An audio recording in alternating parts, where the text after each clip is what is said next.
প্রিয় দর্শকবৃন্দ, আজকে আলোচনা করব মোটরসাইকেলের দুর্ঘটনার কারণ এবং পরবর্তী আলোচনায় আসবে সেখান থেকে আমরা কিভাবে প্রতিকার পেতে পারি। একটি দুর্ঘটনা সারা জীবনের কান্না। প্রতিনিয়তই দুর্ঘটনা বেড়েই চলছে এবং সেই দুর্ঘটনার মধ্যে মোটরসাইকেল অ্যাক্সিডেন্টের দুর্ঘটনা সবচেয়ে বেশি। অ্যাক্সিডেন্ট রিসার্চ ইনস্টিটিউট এট বুয়েট যেটা দেখিয়েছেন প্রায় 36% দুর্ঘটনা ঘটে মোটরসাইকেল অ্যাক্সিডেন্ট। রুট সেফটি ফাউন্ডেশনের এক গবেষণায় 2020 থেকে 2024 সাল পর্যন্ত দেখা যাচ্ছে যে 2020 সালে মোটরসাইকেল অ্যাক্সিডেন্ট হয়েছে 1381টি এবং মৃত্যু হয়েছে 1413টি। 2021 সালে দুর্ঘটনা হয়েছে 2078টি এবং মৃত্যু হয়েছে 2214টি। এইভাবে 2024 সালে মোট দুর্ঘটনা হয়েছে 2701টি এবং মৃত্যু হয়েছে 2609টি।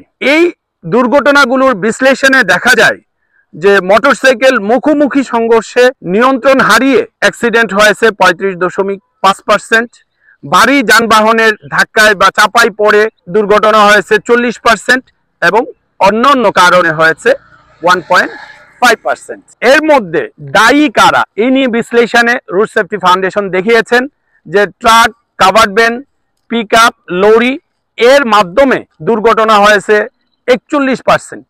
মোটরসাইকেল চালক নিজে দায়ী 34%-এর ক্ষেত্রে, বাকি 23% দায়ী মোটরসাইকেল, প্রাইভেট কার, অযান্ত্রিক যানবাহন যেমন রিক্সা, ভ্যান, ঠেলা এর মাধ্যমে হয়েছে 23%। মজার ব্যাপার হলো পথচারীদের কারণেও অ্যাক্সিডেন্ট হয়েছে 4%। সড়কগুলোর বিশ্লেষণে দেখা যায় 21% অ্যাক্সিডেন্ট হয়েছে মহাসড়কগুলাতে, যেগুলো বিশ্ব রুটগুলো আছে এক বিভাগ থেকে আরেক বিভাগে, সেগুলোতে 29%। আঞ্চলিক সড়কগুলোতে সবচেয়ে বেশি হয়েছে, যেখানে হচ্ছে 42%। 17% ঘটেছে গ্রামীণ অঞ্চলের সড়কগুলোতে এবং 12% ঘটেছে শহর অঞ্চলের সড়কগুলোতে। তাহলে আমরা দেখতে পাই যে যেগুলো আঞ্চলিক সড়ক আছে, একটা জেলার মধ্যে যেই সড়ক বা একটা উপজেলার মধ্যে যেই সড়কগুলো আছে, সেই সড়কগুলোতে সবচেয়ে বেশি দুর্ঘটনা কবলিত হয়। এই দুর্ঘটনাগুলোর কারণ বিশ্লেষণ করে রুট সেফটি ফাউন্ডেশন এবং accident research institute of BUET যেই উল্লেখযোগ্য কারণগুলো তারা সামনে নিয়ে আসছেন সেগুলো নিয়ে আমরা একটু আলোচনা করব। যেই কারণগুলো আছে, 1 নাম্বার হচ্ছে হাই স্পিড অ্যান্ড ওভারটেকিং। দেখা যাচ্ছে যেই পরিমাণ স্পিড দেওয়ার কথা তার চেয়ে বেশি স্পিডে যাওয়া, অথবা কিছু ক্ষেত্রে অনাকাঙ্ক্ষিতভাবে ওভারটেকিং করা। এই ওভারটেকিং করতে যাইয়া দেখা যায় যে সে একটা রোমান্স ফিল করে, এই রোমান্স ফিল করে তার সেফটির কথা ভুলে যায়, ভুলে যেয়ে অ্যাক্সিডেন্ট করে ফেলে। 2 নম্বর যে কারণটা দেখিয়েছেন যে হুটহাট লেন পরিবর্তন করা।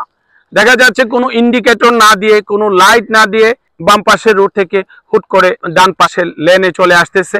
কিছু ক্ষেত্রে দেখা যায় যে মোটরসাইকেল ড্রাইভার যে তার কারণে হচ্ছে না, কিন্তু অটো, রিক্সা বা অন্য একটা প্রাইভেট কার সে ধাম করে এক লেন থেকে আরেক লেনে চলে যাচ্ছে, অথবা ট্রাক, লরি তারা এক লেন থেকে আরেক লেনে চলে যাচ্ছে তাদের ইন্ডিকেটর ছাড়াই। অনেক ক্ষেত্রে দেখা যায় যে আমাদের দেশের যে ট্রাকগুলো আছে, লরিগুলো আছে, তাদের লাইটিং সিস্টেম খারাপ থাকার কারণে লাইটিং ছাড়াই তারা লেন পরিবর্তন করে। আমরা যেই কারণগুলোর মধ্যে দেখছিলাম যে ড্রাইভার, মোটরসাইকেল ড্রাইভার যতটুক দায়ী, কিছু ক্ষেত্রে তার চেয়ে অন্যান্য যানবাহন এই অ্যাক্সিডেন্টের দায়ী, সেখানে লেন পরিবর্তন একটা অন্যতম কারণ। 3 নাম্বার কারণ হিসাবে নিয়ে আসছে ক্লান্তি নিয়ে ড্রাইভিং করা এবং নেশাগ্রস্ত অবস্থায় ড্রাইভিং করা। দেখা যায় যে অনেকে বিশ্রাম না নিয়ে ড্রাইভিং করছে, নেশাগ্রস্ত হয়ে ড্রাইভিং করছে। বিশেষ করে বর্তমানে যে কিছু রাইড আছে, ওভার, পাঠাও এর রাইডার যারা আছে, তারা অনেক সময় ক্লান্তি নিয়ে অনেক সময় পর্যন্ত গাড়ি চালায়, অনেক সময় নেশাগ্রস্ত হয়ে তারা গাড়ি চালায়। আমার নিজের একটা উদাহরণ এখনো মনে আছে যে আমি একদিন সকালবেলা হসপিটালে যাচ্ছিলাম।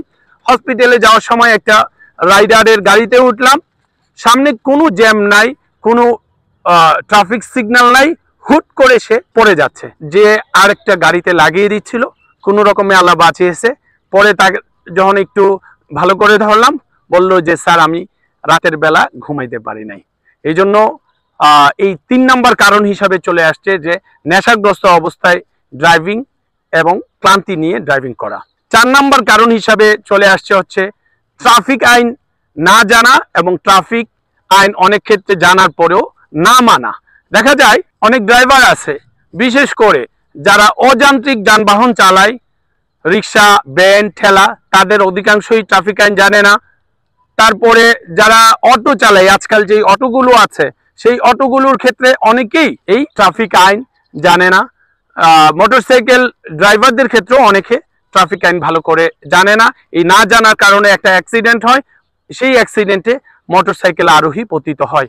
অনেক ক্ষেত্রে জানার পরেও না মানার কারণে এই অ্যাক্সিডেন্টগুলো হয়। 5 নম্বর কারণ হিসাবে নিয়ে আসছে এই হেলমেট ব্যবহার না করা, অথবা হেলমেট ব্যবহার করলেও মানের হেলমেট না ব্যবহার করা। 6 নম্বর কারণ হিসাবে রুট সেফটি ফাউন্ডেশন নিয়ে আসছে যে রাস্তার দুরবস্থা থাকার কারণে অনেক সময় রাস্তায় গর্ত থাকে, অনেক সময় ঠিকঠাক মতো ইন্ডিকেটর দেওয়া থাকে না, ম্যানহোলের ঢাকনা খুলে নিয়ে গিয়েছে, চুরি হয়ে গেছে, সেখানে যায় মোটরসাইকেল আরোহী পতিত হয়ে অ্যাক্সিডেন্ট ঘটনা ঘটে। 7 নম্বরে নিয়ে আসছে প্রতিযোগী ও প্রতিদ্বন্দ্বী মনোভাব নিয়ে গাড়ি চালানো। দেখা যায় অনেক সময় মোটরসাইকেলের ড্রাইভার ট্রাকের সাথে প্রতিযোগিতা নেমে যায়, বাসের সাথে প্রতিযোগিতায় নেমে যায়।